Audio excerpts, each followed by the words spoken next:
old Polish nun is ordered by her spiritual director to go to hell, not as punishment.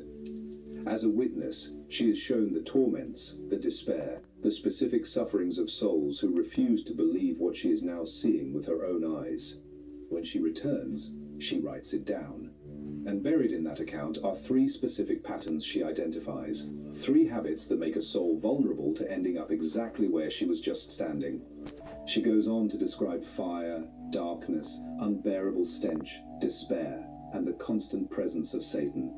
But then, she writes something that stops most readers cold.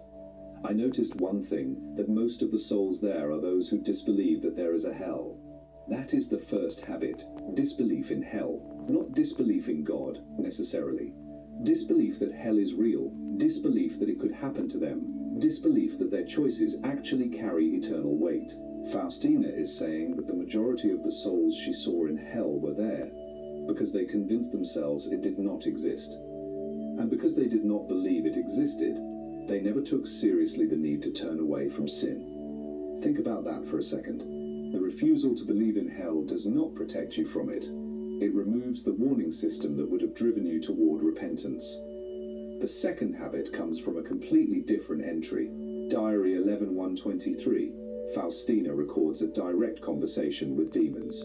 She writes, "When I asked them who among people has the greatest access to them, they replied, a soul that is idle."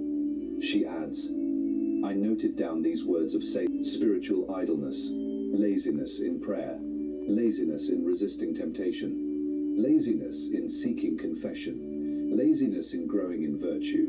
It is not dramatic wickedness, it is the quiet habit of doing nothing." And according to what Faustina heard directly from the demons themselves, that is exactly the state they find easiest to exploit.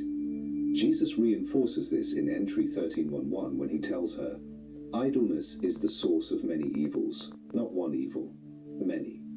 Because when a soul is idle, it is not neutral, it is drifting, and the current always moves away from God, not toward him.